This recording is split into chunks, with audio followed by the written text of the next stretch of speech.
Call to the booth. AFC North up today. I think this division got two teams who could take out the Chiefs. Man, let's talk about it, man. Paul, drop that beat.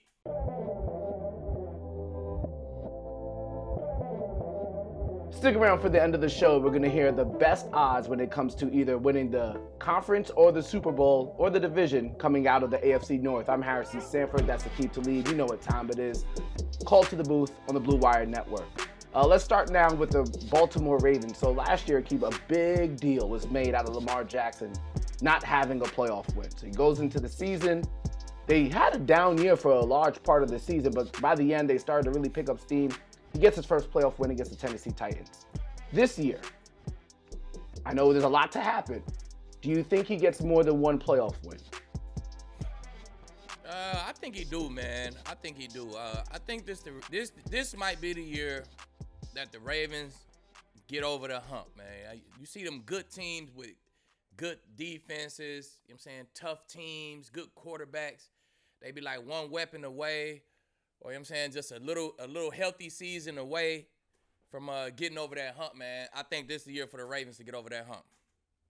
When you look at Lamar Jackson, too, coming off that MVP year, obviously everybody wants him to improve as a passer. I would imagine, and you could tell me this, too, for you to have a developmental year, like one of your early years, being impacted by COVID, not being able to really practice like you would have, like how important were those first couple of years for you to get to the level that you had eventually as a Hall of Fame worthy type of player? Those early season development years are very important, especially at the quarterback position, I would imagine. Yeah, definitely at quarterback, man. But even for me at cornerback, those first 4 or 5 years, man, I probably learned so much. I learned so much just general football information that I didn't know.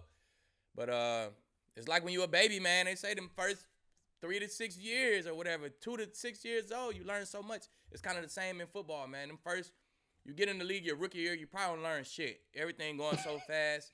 I'm saying that second year, that offseason is super important. Third, fourth, fifth, those next 4 off seasons is super important, man. Just for you to learn the game and get those reps in April, May, June, July, just those game speed type of reps against your own teammates, man. So that's huge. Yeah, for sure. So now I'm very interested to see, as the world is opening up, what this offseason might mean for a lot of players who are still kind of going through their development, but that's still at that star level. So as we look at that entire division, I assume you have the Ravens as a Super Bowl contender, maybe not, obviously not the favorite, but a contender. Any other team in this division, which is notoriously a tough division, a Super Bowl contender? Well, I look at a Super Bowl contender as you gotta beat the Chiefs, man. We know who you gotta beat in this division. You gotta beat the Chiefs, right? So who can beat the Chiefs? I got the Ravens with that run game and that defense. I think they one of the teams who can handle the Chiefs, right? If they play a good game, you know what I'm saying, maybe create a couple turnovers, get some pressure on Mahomes, and they could be one of the teams who could beat the Chiefs. So I had them as a contender. And then I had the Browns as a contender, man. I like what they did on defense. I like their D-line. I think that D-line could create a nice little rush, put some pressure on Mahomes. And they got a great run game as well. So, man, run game and defense is what it's going to take to beat the Chiefs. So, if you got those two things, man, I put you up. I put you up as a contender against the Chiefs. Those two teams, Ravens and the Browns. Interesting stat, actually, and as I was looking at the AFC East. So, the Buffalo Bills, and we talk about their pass rush, they average 2.3 sacks per game. The Cleveland Browns actually average less at 2.2, which is kind of something that threw me off guard because Myles Garrett, you hear the name Myles Garrett, and all of a sudden you think that the Browns have a great pass rush. Right. But that necessarily wasn't the case last year. But they improved all over the defensive side of the ball. We could talk about that in a bit. But before we do that, pick your best over-under bet. Ravens, 2.5. I mean, 10.5, sorry. I'm still thinking sacks. 10.5 for the Ravens. Definitely been the best bet. Hands down. 10.5 wins for 10.5 for the Ravens. 10.5 for the Browns. Coming up from 9.5. The Pittsburgh Steelers at 8.5. And the Bengals at 6.5. What is the best bet out of those 4? Play it safe, man. Ravens over 10.5. I'd like them to win the division. I think they'd be the team who come out with 12 wins in that division. It's tempting to pick Cleveland, but I stay away from it. It's gonna be rough. You know what I'm saying? They only put together 1 year like that, man. Let's let them put together another year like that before we start betting on them to win over 10, 11 games. From the defensive side of the ball, we can go back to the sack stat. They looks like they improved. Denzel Ward is still there at the one corner, but now they brought in Troy Hill. They got your guy John Johnson. Tack McKinley is there as well. What do you think those defensive additions are going to do for the team overall as a whole? And young Newsome too. They brought in another young corner, man. So I think they got great depth at corner, man. They added some playmakers on that linebacker on that second level, and they added Clowney up front, man. So you take a guy like Clowney, he demands attention, man. If he could stay healthy for him and Myles Garrett can tear some stuff up front, man. So if they can get a creative four-man rush, let all them DBs do their thing in that back end, man, they could be pretty good. So I like what they did. Here's the one headline. Here's the one headline that I'm already going to hate, that I know it's going to come at some point. Are the Cleveland Browns better without OBJ? You know it's coming. You know it's coming. No. Ain't no team in America better without OBJ. Simple there as you that. go. There you go. You put him on any team, and that team is immediately cranked up. There you go. Case closed. I don't want to hear it. I know I'm going to see it, but I ain't trying to hear it. All right, let's talk about the Cincinnati Bengals real quick. Joe Burrow looks like he's made a full recovery, or going to make a full recovery in time. What do you think happens there in Zach Taylor's third year? What's a reasonable expectation? I think they improved. What was they last year? What they won? They had the fifth pick, so they probably won like 5 games.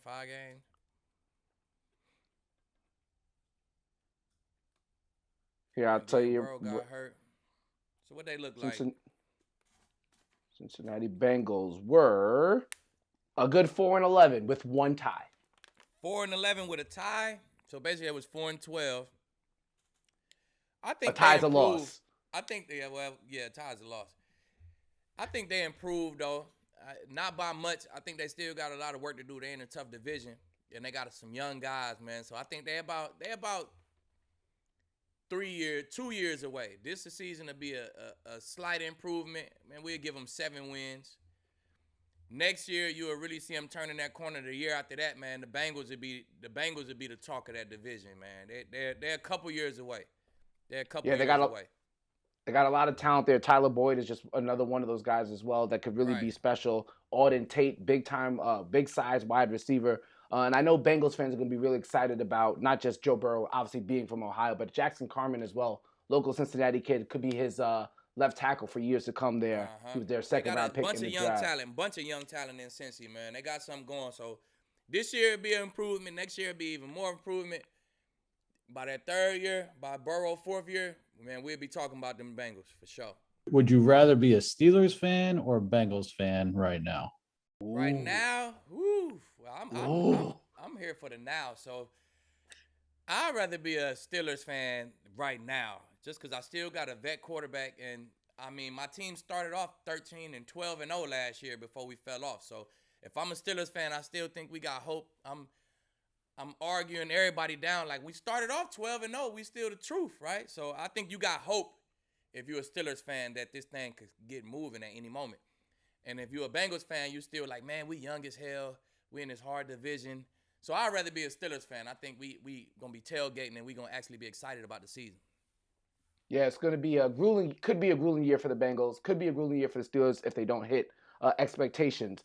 Speaking of expectations, a lot of people, when it comes to fantasy football drafts, are going to target Najee Harris. And this usually happens every year. There's a first-round rookie running back that really pops off. Last year, people thought it was going to be Clyde Edwards-Helaire, and it really wasn't because of injuries. This division has a lot of running backs that people should target in their fantasy football drafts.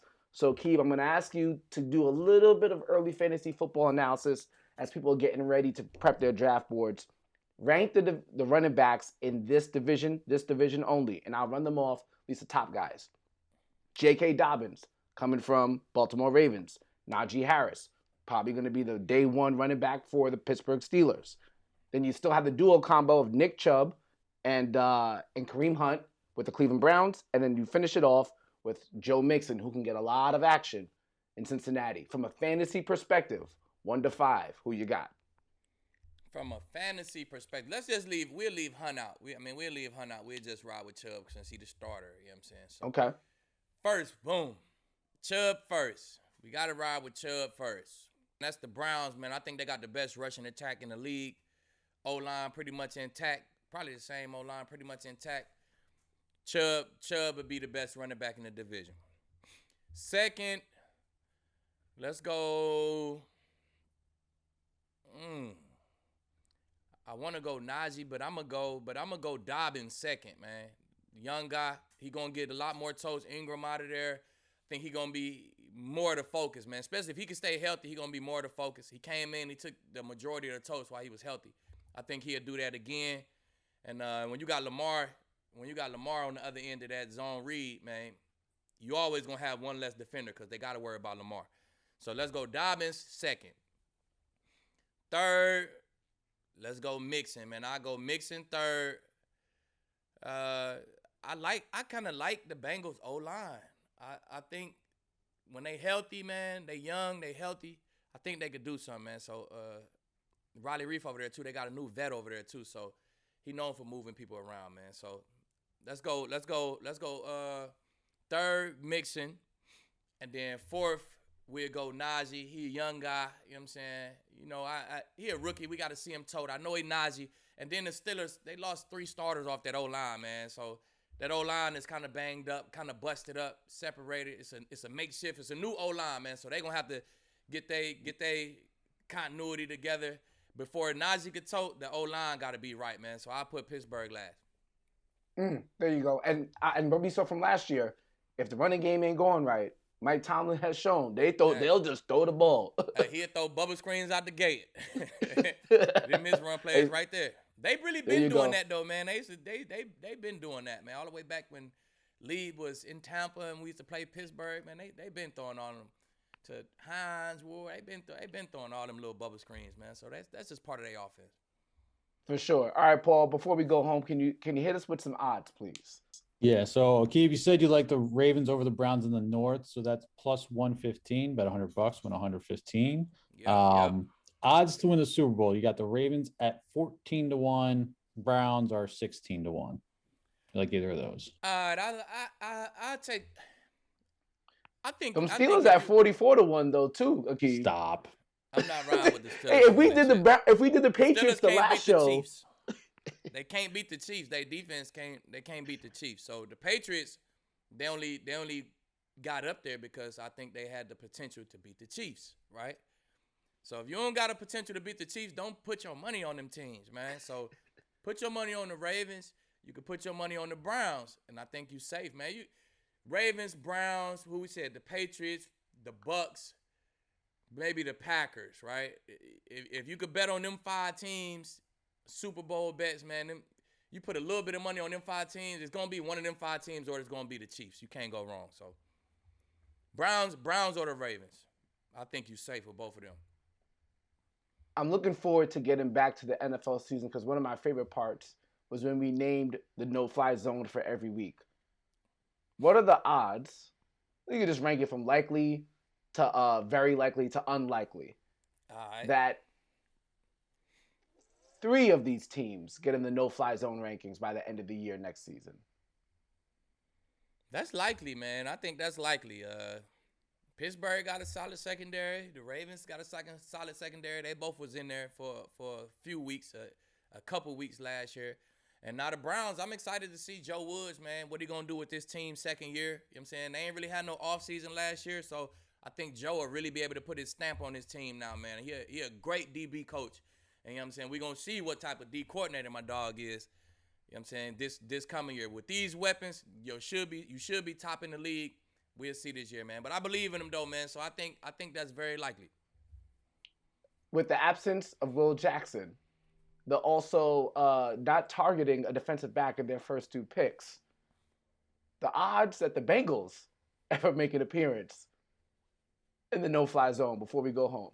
That's going to be tough, man. You lost your guy. You lost your goon, your lead dog in that secondary. So you ain't really replace him in that draft, man. So it's going to be tough. I doubt it. I doubt it, Harrison. I'm surprised you didn't say a hell no. just, Nah. just a straight up, very unlikely. No. When pigs fly, ain't gonna be able to do it. Yeah, you lost your goon, man. It's hard to be the best, it's hard to be top. What we did, top 5. It's hard to be top 5 when you lost your lead dog, man. So that's hard. Yeah, for sure. All right, we can come back with our next episode. We're gonna look at the AFC South. That's Aqib Talib. I'm Harrison Sanford. Our AFC divisional previews. That's 2 of 4. See you next time.